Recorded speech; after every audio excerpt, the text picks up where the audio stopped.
ವಿಜಯದ ಹಾದಿ.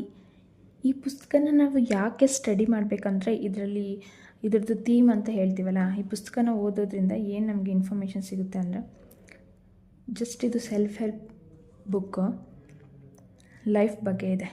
ಜೀವನವೆಂಬುದು ಏಳು ಬೀಳಿನ ಹಾದಿ. ಗೆದ್ದಾಗ ಖುಷಿ ಪಡುತ್ತೇವೆ, ಸೋತಾಗ ದುಃಖಿಸುತ್ತೇವೆ. ಹಲವು ಅಡೆತಡೆಗಳಿಂದಾಗಿ ಜೀವನ ಕಷ್ಟ ಎನಿಸಿದಾಗ ಕೈ ಹಿಡಿದು ನಡೆಸುವುದು, ಅವನ್ನೆಲ್ಲ ಎದುರಿಸಿ ವಿಜಯಶಾಲಿಯಾಗುವುದು ಹೇಗೆ ಎಂಬುದನ್ನು ತಿಳಿಸಿಕೊಡುವುದು ಈ ಪುಸ್ತಕದ ಉದ್ದೇಶ. ಪ್ರತಿದಿನವೂ ಹೊಸ ಆರಂಭ, ಅದನ್ನು ಆಶಾಭಾವನೆಯಿಂದ ಹಾಗೂ ಉತ್ಸಾಹದಿಂದ ಎದುರುಗೊಳ್ಳಬೇಕು. ನಿನ್ನೆ ಎಂಬುದು ಭೂತಕಾಲ, ಪರಿಸ್ಥಿತಿ ಎಷ್ಟೇ ಹದಗೆಟ್ಟಿರಲಿ ಸೂಕ್ತ ಕಾರ್ಯಚಿಂತನೆ ಮೂಲಕ ಅದನ್ನು ಸರಿಪಡಿಸಬಹುದು.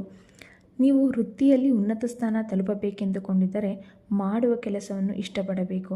ಶ್ರೇಷ್ಠತೆ ನಿಮ್ಮ ಗುರಿಯಾಗಿದ್ದರೆ ಟೀಕೆಯನ್ನು ಆರೋಗ್ಯಕರ ಮನಸ್ಥಿತಿಯಿಂದ ನಿಭಾಯಿಸಬೇಕು.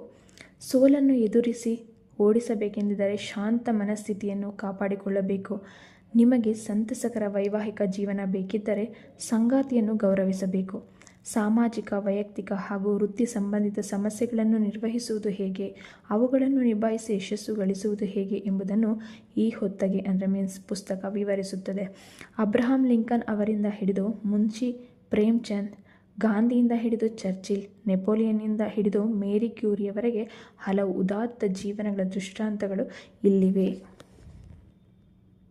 ಸೊ ಈ ಬುಕ್ನ ರೆಫರ್ ಮಾಡೋದ್ರಿಂದ ನಮಗೆ ಇಷ್ಟು ಮಾಹಿತಿ ದೊರಕುತ್ತೆ. ನಾನು ಯಾಕೆ ಇದನ್ನು ಜಸ್ಟು ರೀಡ್ ಮಾಡ್ತೀನಿ ಅಂತಂದರೆ, ಈಗ ತುಂಬ ಜನಕ್ಕೆ ಪುಸ್ತಕಗಳನ್ನ ಓದೋಕ್ಕೆ ಬೋರ್ ಅನಿಸುತ್ತೆ, ನಿದ್ದೆ ಬಂದಂಗೆ ಆಗುತ್ತೆ.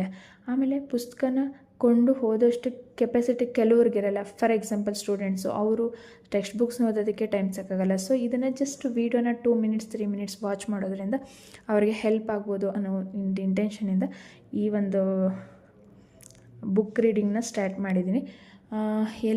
ಎಲ್ಲರೂ ಸಬ್ಸ್ಕ್ರೈಬ್ ಮಾಡಿ, ಲೈಕ್ ಮಾಡಿ, ಸಾಧ್ಯ ಆದರೆ ಶೇರ್ ಮಾಡಿ. Thank you.